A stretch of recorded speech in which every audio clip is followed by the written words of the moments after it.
اور جو کچھ تمہارے پاس ہے وہ ختم ہو جائے گا، اور جو کچھ اللہ کے پاس ہے وہ دائم رہے گا۔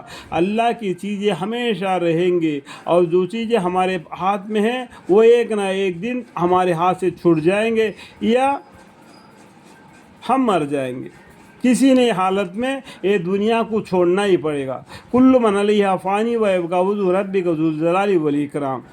اور جو کچھ تمہارے پاس ہے وہ ختم ہو جائے گا، اور جو کچھ اللہ کے پاس ہے وہ دائم رہے گا، ڈبل رہے گا۔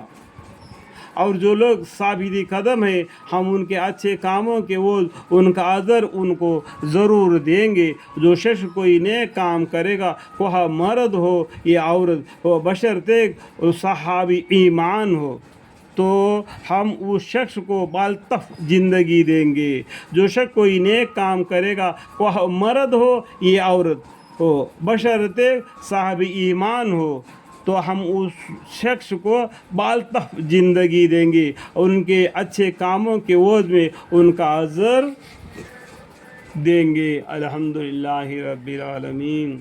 تو جب آپ قرآن پڑھنا چاہے تو شیطان مردود سے اللہ کی پناہ مانگ لیا کرے۔ جب قرآن پڑھنے سے پہلے اعوذ باللہ من الشیطان الرجیم کر کے شیطان کو بھگا کے اور اللہ کی قرآن کو پڑھنا۔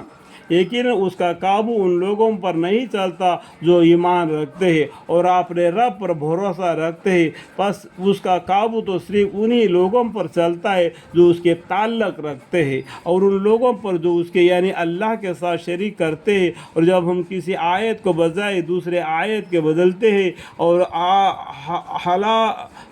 حالانکہ اللہ تعالیٰ جو حکم بھیجتے ہیں اس کو وہی خوب جانتا ہے، تو یہ لوگ کہتے ہیں کہ آپ افترا کرنے والے ہیں، بلکہ انہی میں اکثر لوگ جاہل ہیں۔ آپ فرما دیجیے کہ اس کو روح القدس، یعنی روح القدس مطلب کیا ہے؟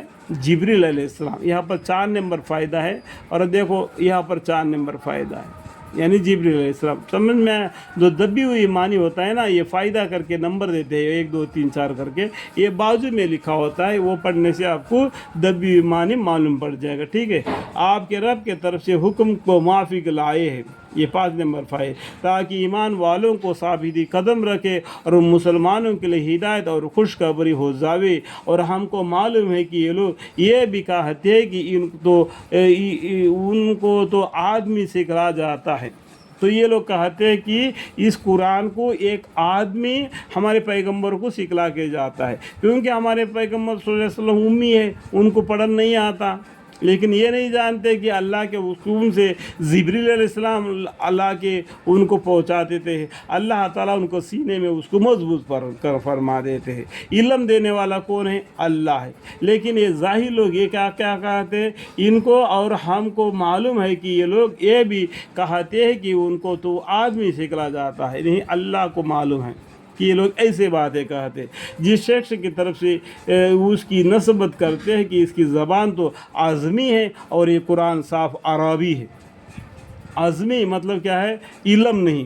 ہمارے پیغمبر صلی اللہ علیہ وسلم یہ قرآن عربی زبان کا ہے، جو بغیر علم کا ان کو اس طریقے سے عربی زبان، یہ قرآن ایسا لینگویج میں عربی کنٹری کے لوگ بھی اس کو بدل نہیں سکتے، ایک حرف بھی اس قرآن کا عرب کنٹری پورا ورلڈ مل کر بھی اس قرآن میں تبدیلی نہیں کر سکتے۔ ایسے لینگویج میں اللہ تعالیٰ نے اس قرآن کو نازل فرمایا۔ آج تک جو دنیا میں نہیں بدلا وہ ایک قرآن ہی ہے، اس کو کوئی قیامت تک بدل نہیں سکتا۔ اسی کے موافق ہمارے جینا اور اسی کے موافق ہمارا مرنا اور اسی موافق اللہ کا فیصلہ ہے۔ الحمدللہ۔